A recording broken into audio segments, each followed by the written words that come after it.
Welcome back to Spank Ranch Garage. It's been a little while since I made a buggy video. I haven't forgotten about it. I've just been a little busy with some other priorities. So this is her.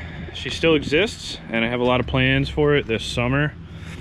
Just need to find a little bit of time and resources to get started on that. But in the meantime, let's talk about some numbers and some future plans with this thing. It's been sitting all winter. Gonna see if it'll fire up on its own. I don't know about that, but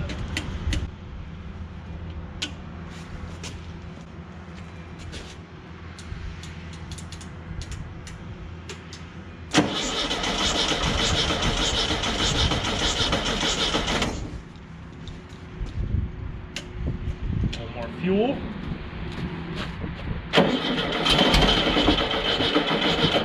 Man, you can't kill these old motors.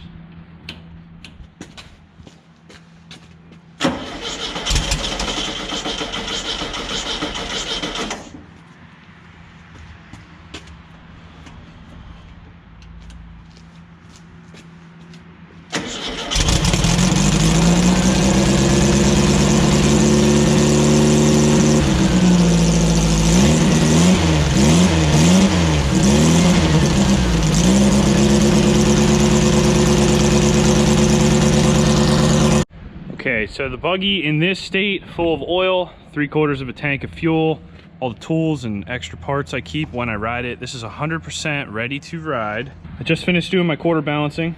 So this will be a baseline for when I change engines and transmissions and stuff. We know at least where we came from and where we're headed. So rear left weight, 446 pounds, rear right, 453 pounds. Now the battery is on the right side there, so you can see a little bit of that weight moving over. Front left, 202 pounds. Front right, 208 pounds. Gives me a front axle weight of 410, rear axle weight of just about 900, and a total weight with no rider of 1310. 1310. A little heavier than I expected, honestly. There's a lot more weight over this rear axle than I was expecting. I think where we're gonna go is gonna put a little more weight forward as opposed to backwards, but we'll see. I have a guy coming this afternoon to take a look at this 1600 single port. He might make an offer on it and buy it. And if that's the case, I'll be pulling it out today, and I will also weigh that full of oil, ready to run. That way I have a baseline of what a Volkswagen 1600 air-cooled fully together weighs. Fully dressed 1600 single port, clutch, flywheel, fan belt, oil, everything. 206.6 pounds. That is very light. 83. Wow. We got Type 1 Beetle trans, full fluid with a starter. 83.2 pounds. Also very light, also fairly weak. Just like that, everything I own relating to air-cooled Volkswagens is gone. All the air-cooled stuff is worth decent money right now. I just can't let it sit here in this buggy knowing it's not really doing what I need. So now we've got a fresh slate for a new project. I got a lot of room for activity in here. Let's get into future plans. So my thoughts for a replacement drivetrain centers around this GM LE2, which is a 1.4 liter direct injected all aluminum turbocharged little four banger. It is very short, as you can see. I think it's only 18 inches from the balancer to the flywheel. So it's actually not much longer than the Volkswagen air-cooled engine. This thing makes about 155 horsepower right out of the box, and it makes a lot of torque from like 2,000 RPMs all the way to redline with this tiny little turbo on here. Should sound cool as well. If you look at one of my other videos, I already got this engine running on the floor.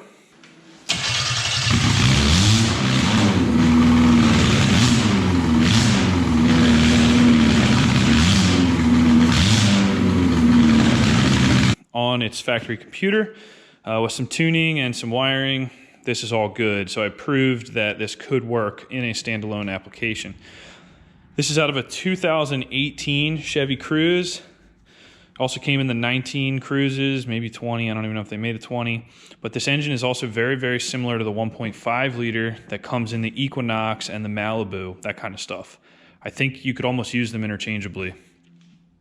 So that's what I'm thinking for an engine. This thing is pretty lightweight, but we're gonna weigh it and see exactly how light it is. I don't think it's gonna be as light as that Volkswagen engine. That is hard to beat. And then for transmission, I've been going back and forth with transmissions for months. This here is a Subaru transmission out of a Japanese Forester.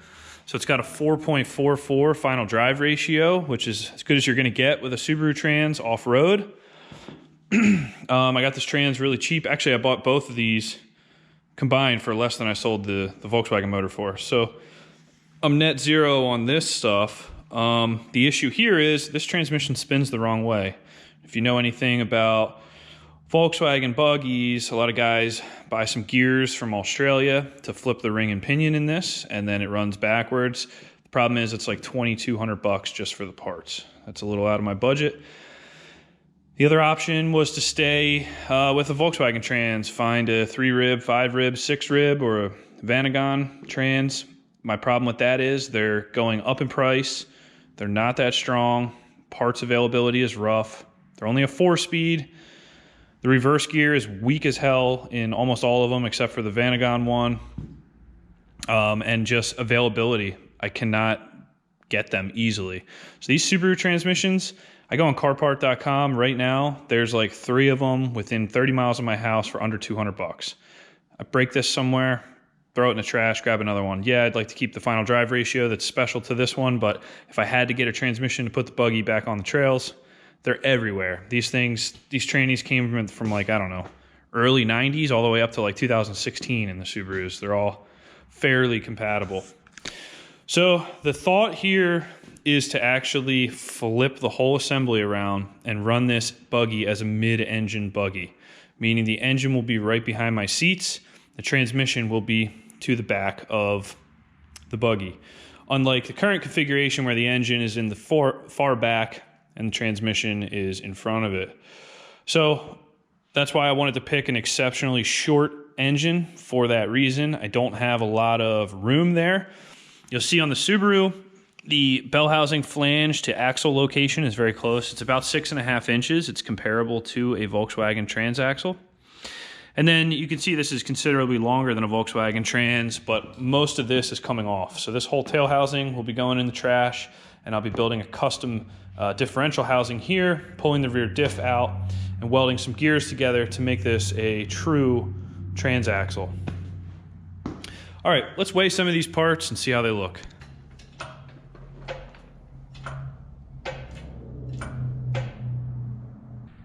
$243.6 pounds for the aluminum GM LE2, fully dressed. So that is full of oil, full factory harness with all the automatic transmission crap on it, which that'll be going. You know, turbo. It's got a flex plate on it, not a clutch and flywheel. It's still got the starter on it, alternator on it, power steering pump on it. That's not a power steering pump, maybe a water pump. Yeah, water pump. You know, stock computer, all that crap. So that's quite a jump up. I mean, that's light for a, 150 horsepower inline 4 with a turbo on it. However, you're going to be adding a radiator. You're going to be adding water piping. You're going to have an intercooler. You're going to have boost piping. You're going to have an external fuel pump. I'll say when this is all said and done, you're probably looking at a 300-pound power unit. By the time you put a flywheel and clutch on it, radiator, some water, an intercooler, maybe a little more, maybe 325 pounds is what you should budget for this. It's 120 pounds more, 125 pounds more than a super basic Volkswagen 1600 single port. So that's something to consider. However, that same 1600 single port made, 43 horsepower. This is gonna make 155. And I could turn up the tune and probably make 200 with it fairly easily. So this is miles ahead. It's a fully sealed engine, liquid cooled. This thing will run forever. It's made for that. So let's take a look at what the Trans weighs. It'll just be kind of for peace of mind because I'm gonna be pulling most of the tail of this Trans off. But just for fun, let's see what it weighs.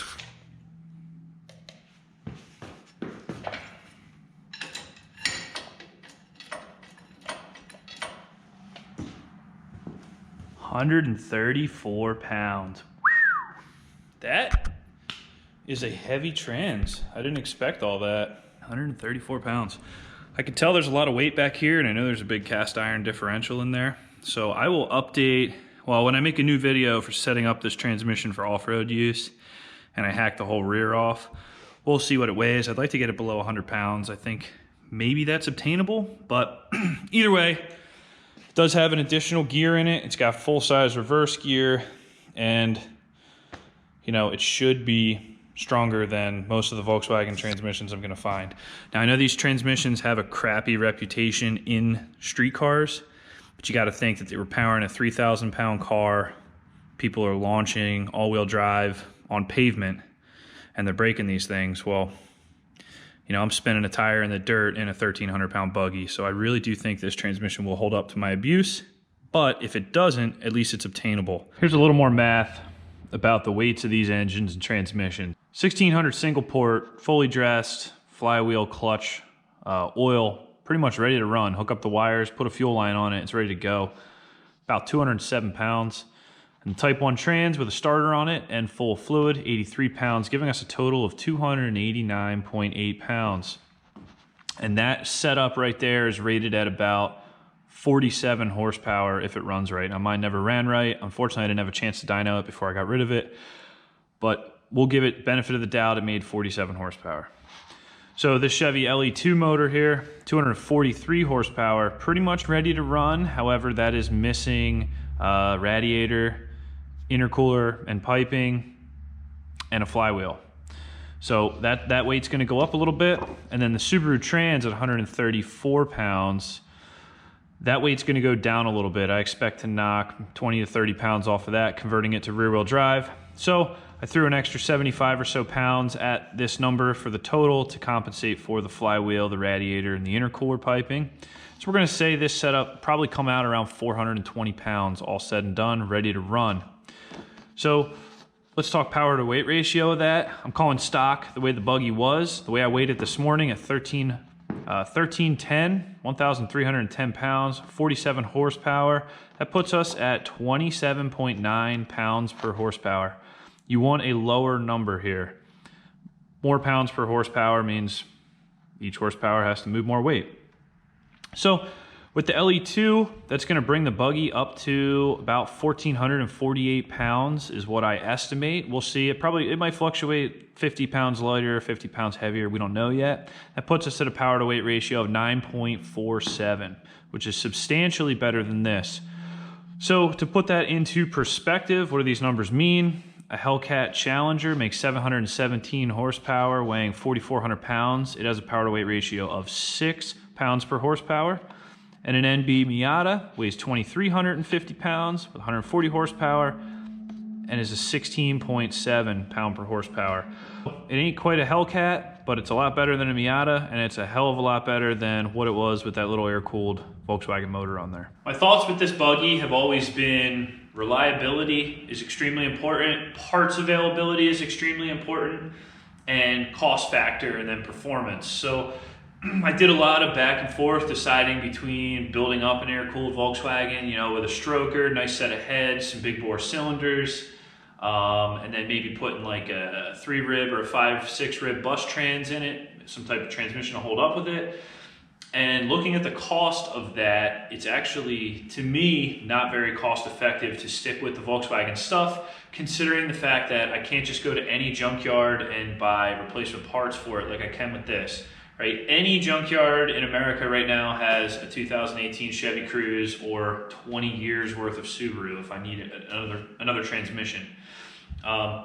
So while this swap is not going to be as straightforward as just putting an Ecotec on a Volkswagen Trans, ultimately this is the direction I want to go because I want to get away from hard to get parts. Maybe it's where I live, maybe it's who I know, but I really don't have a good way of getting these old Volkswagen parts. I searched for a Volkswagen Bus Trans for probably 3 months and I couldn't find anything decently affordable. You know, I was looking at 3 ribs, Vanagon Transes, 6 ribs. When I do come across them, the price is astronomical. So maybe they were affordable 10 years ago. Right now, I don't see them as affordable. You know, paying 800 bucks for a 60-year-old transmission that's been sitting in the field and it's only good for, you know, 150 horsepower on a good day. No thanks. I'll stick with these $200 transmissions and we'll make something happen with it. So anyway, I got a lot of work ahead of me. It's not going to be fast. I have a couple other things I need to get done before I get working on this, but stay tuned for updates and we're going to build a pretty cool buggy. Thanks for watching Spank Ranch Garage.